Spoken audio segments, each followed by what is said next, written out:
आखिर मुख्यमंत्री शीला दीक्षित की ही चली एमसीडी के बंटवारे पर मोहर लग चुकी है। हालांकि आम आदमी इस बंटवारे से खुश नहीं है। वो सरकार के इस तर्क से सहमत नहीं है कि ये बंटवारा विकास में तेजी लाने के लिए किया जा रहा है। दरअसल एमसीडी बंटवारे के मुद्दे पर दिल्ली आज तक की टीम अलग अलग इलाकों में जाकर लोगों से राय ले रही है। इसी दौरान लोगों ने अपनी बात रखी। उनका कहना है कि बंटवारा हो जाने के बाद विभागों के लिए राजस्व कहां से आएगा। उदाहरण के लिए पूर्वी दिल्ली में बनने वाली एमसीडी की हालत शुरू से ही खराब होगी। जाहिर सी बात है, इसके लिए आम जनता पर ही बोझ डाला जाएगा। लोगों का कहना है कि वो पहले से ही महंगाई से जूझ रहे हैं और ऐसे में यदि कोई नया टैक्स लगता है तो इसे झेलना और भी ज्यादा मुश्किल हो जाएगा। बहुत ही जल्द दिल्ली नगर निगम 3 हिस्सों में बटा दिखाई देगा। अब नॉर्थ, साउथ और ईस्ट दिल्ली के नाम से 3 अलग अलग निगम होंगे। बंटवारे के बाद ईस्ट दिल्ली नगर निगम की क्या होगी तस्वीर और इससे ईस्ट दिल्ली को कितना फायदा हो, इसी पर देखिए हमारी ये खास रिपोर्ट।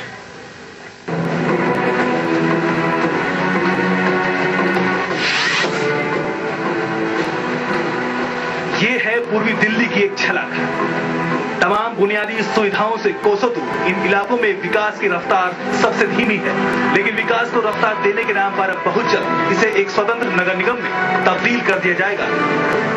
इसमें त्रिलोकपुरी, सीलमपुर, कोंडली, पावरपुर जैसे सबसे पिछड़े इलाके शामिल होंगे, जबकि प्रीत विहार और मयूर विहार जैसे पौष इलाके भी पूर्वी दिल्ली का हिस्सा होंगे। बंटवारे के बाद पूर्वी दिल्ली नगर निगम में कुल 16 विधानसभा क्षेत्र शामिल होंगे। चूंकि वार्ड की संख्या में कोई इजाफा नहीं हुआ है, इसलिए करीब 26 लाख मतदाताओं वाली पूर्वी दिल्ली में वार्ड की संख्या 64 ही रहेगी। मौजूदा नगर निगम में पूर्वी दिल्ली से सबसे कम राजस्व मिलता है। बंटवारे के बाद नए निगम के सामने राजस्व की चुनौती भी होगी। ऐसे में लोगों को अभी से नए करों का बोझ दिखाई देने लगा है। वाली सारी लोअर कैटेगरीज इस एरिया में है। इसका नतीजा होगा कि सबसे कम पैसा जो है वो ईस्ट के पास होगा, और काम करने के लिए पैसा तो सबसे पहले चाहिए। जब काम के लिए पैसा ही नहीं होगा तो यहाँ की जो ईस्ट की जो बॉडी होगी वो या तो टैक्स बढ़ाएगी लोगों के ऊपर, या उनको किसी और तरीके से उनसे पैसा वसूलना चाहेगी, जिससे लोगों में यकीनन मुश्किल आने वाली है। इसका पब्लिक पर ही असर पड़ेगा। महंगाई पहले ही ऑलरेडी बढ़ रही है और इसका क्या औचित्य है कोई समझ नहीं आ रही है।